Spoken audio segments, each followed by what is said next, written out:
Hi, it's Abigail Auer, and I chose the magazine slash online website called Cosmopolitan. This is one that I chose because it speaks mainly to girls and girls my age.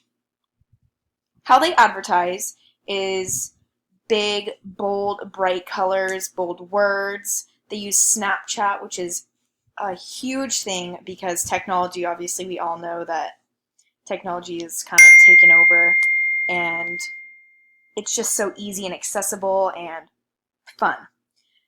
The bright colors, I mean, I'm not a huge pink person, but it definitely catches my eye when I see Cosmopolitan waiting in line at the grocery store. The big bold words, especially right here, like where it says love yourself, those really speak to me because obviously everyone wants to love themselves, and it just kind of makes you feel more positive. Their main target audience is girls. And when I say girls, I mean late teens, early 20s. And because it's not really one of those that is geared towards the preteens or the older women, it really is the late teens, early 20s because they talk about intimate relationships and body positive and staying young and youthful, and makeup tutorials geared towards the younger, hip, you could say. There really is no serious targeted race in this Cosmopolitan magazine. It really is every race, especially on their online stuff and in the magazines they do.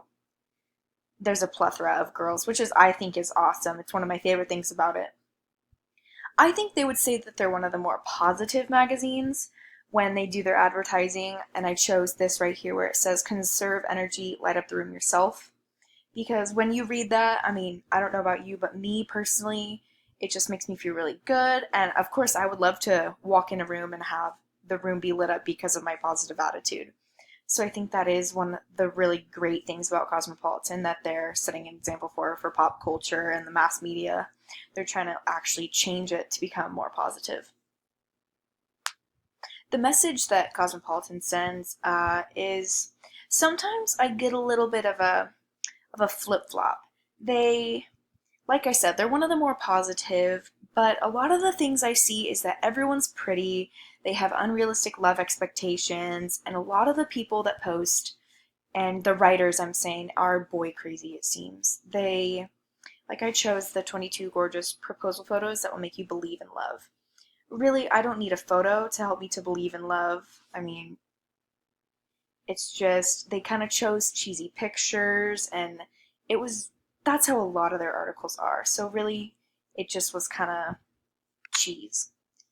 So I would like to see in more of their message, I would like to see more of the positivity I see in their advertising come through in their writing, because I think that that would be a great translation over from the advertising into the writings. Although everyone doesn't always read the articles, just when I see that these article headlines saying pictures that will make me believe in love, to me that is just a turn off.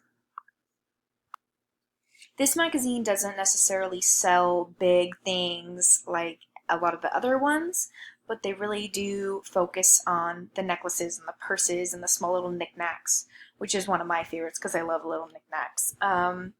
They focus mainly on YouTube. They do a lot of YouTube hauls, they call them.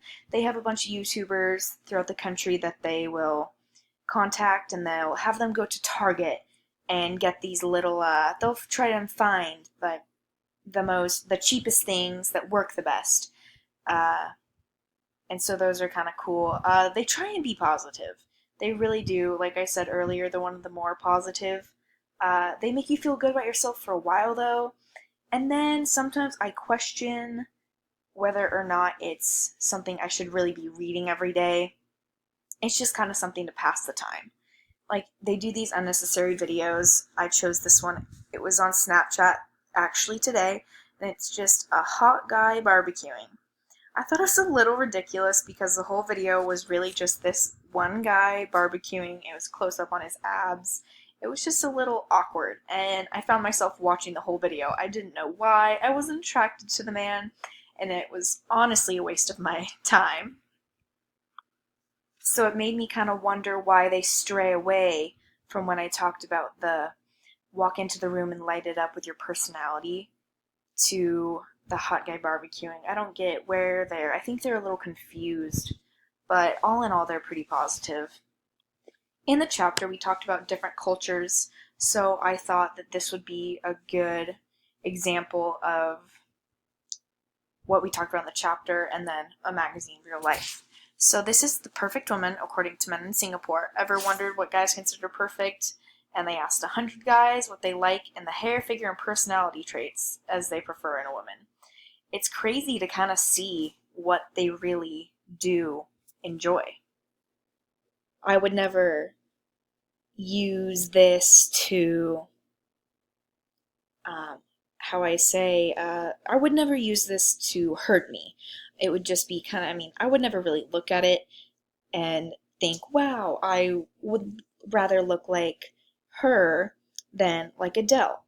I am pretty confident in the way that I am personally, but I could see where some people, even myself sometimes really, can get a little bit straying away from being positive like they're trying to get you to, and then looking at these what's sexy or short or long hair and wondering if you should grow your hair out when it's super short, and then wondering if you need to lose weight because some men don't think it's attractive. I just think that that's a lot to hold a woman to. In reading over chapter 3, we talked about a lot of different terms, concepts, and theories. The 5 that I chose that we can really see here in Cosmopolitan is norm, and which is a huge one because obviously we're all trying to fit in and be in the norm, and when really that's not really what we should do, but we all find ourselves doing it at one point or another. Either if it's our clothes we wear, the way we talk, who we hang out with, and that brings us to sanctions. Because you want to fit in so bad, you don't want to be ridiculed by your friends, and that is what no one wants to be. No one wants to try and fit in and then have it not work out and be ridiculed for what you're wearing or what you wear with your makeup. That's just not what any woman wants. And then we come down to gestures, which I really think in Cosmopolitan is huge with the body poses. A lot of the poses in the magazine are quote unquote sexy, or what's in, how you should pose at the beach, how you should pose in the mirror. And this next one we're all a little bit guilty of, the material culture. I find in this Cosmopolitan magazine that a lot of people really idolize makeup and all the cheap things that we find that are just as good as the expensive brands. Like I said earlier, they'll go to Target and do hauls on what's cheap but works great. And I find myself even falling for that and going out and buying all these things that I think will clear my skin, make my eyelashes look longer, but really don't even need to focus on that. So really, I guess their advertisement is amazing, but I wish it wasn't because it really works.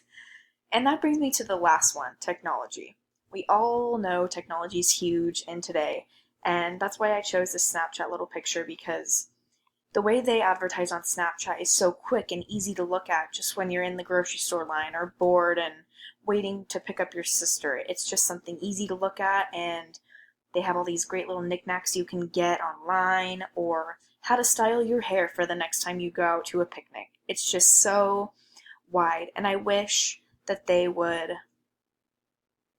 not tone back because it's so great, but I wish it would be, like I said up here, I just wish it could be this conserve energy, light up the room for yourself. I wish that that could be their huge campaign, because to me, that's what I would love to see from Cosmopolitan. I love the way that they are so positive and trying to uplift girls, but then we get down here and we see this hot guy barbecuing, and it kind of makes me wonder what their true intentions are.